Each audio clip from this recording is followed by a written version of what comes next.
The front bench is a question for both sides.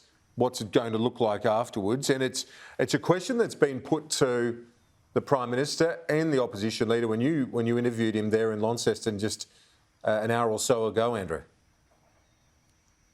Well, Scott Morrison says he's going to announce his health minister to replace Greg Hunt this weekend. We wait in anticipation of that if we can't get a leak. And Anthony Albanese, really, we've reported, Kieran, that we expect Richard Marles to be Defence Minister. That's actually a win for the Labor side. That's if they get elected, of course. That's a win for the Labor side. I would have thought he's much stronger in that area, or perceived to be, than Brendan O'Connor, and seen to be more in sync with the government on things like China. I think Anthony Albanese leaves an opening here. What else can he say but I intend to take my team forward? It's quite frankly a white fib. What else can you say? Otherwise you're slagging your shadows. But there's no doubt in my mind Clennell won't be in Home Affairs if he were to be elected, and Marles will be in Defence instead of O'Connor. He leaves the door open here.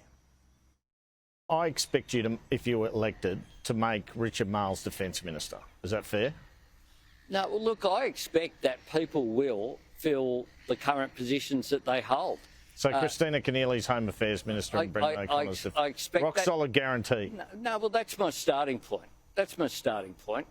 And we don't know who the Health Minister will be in the government. And we've learnt this. I still can't work out this bizarre thing where Alan Tudge is still in the Cabinet, but he stepped aside.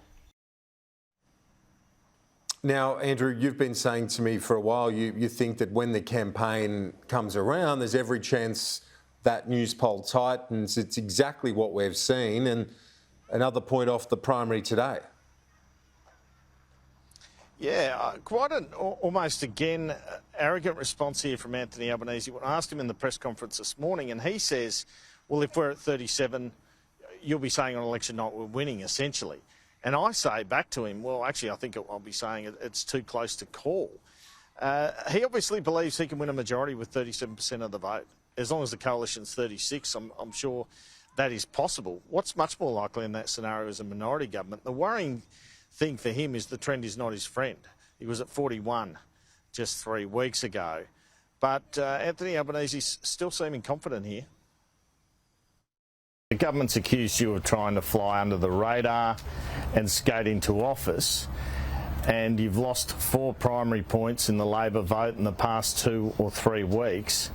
Doesn't this signify you should be taking a more bold and ambitious agenda to this election?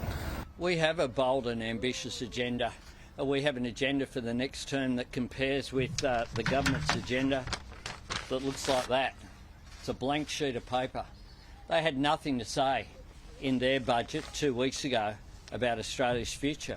We have a plan, a comprehensive plan to deal with climate change that will lower energy prices, that will use those lower energy prices to advance manufacturing through our National Reconstruction Fund, to train Australians for those jobs, through fee-free TAFE for 465,000 Australians, for 20,000 additional university places. We have a plan for cheaper childcare, cheaper electricity.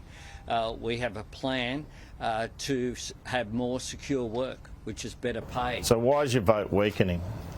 Well, people, I'll leave it to the commentators to commentate.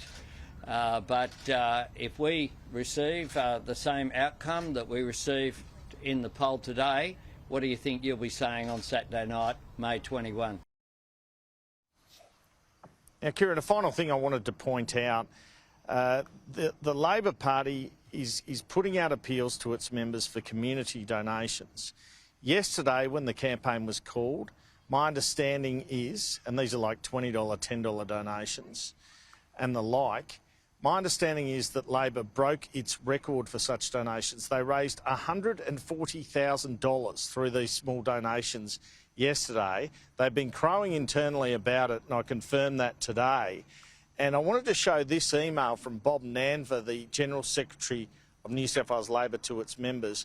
He talks about the scar tissue of the 2019 result, and he appeals for these kind of small donations. He said the federal election still weighs heavily on your shoulders. If you feel that way from the 2019 result, Now is the time to step up. So the Labor Party internally to its members, raising money quite successfully, it seems, and using the ghost of the 2019 miracle victory of Scott Morrison to do so. They don't have to go to corporates or unions. They have this other stream in order to raise money they badly need in what is shaping as a very tight election.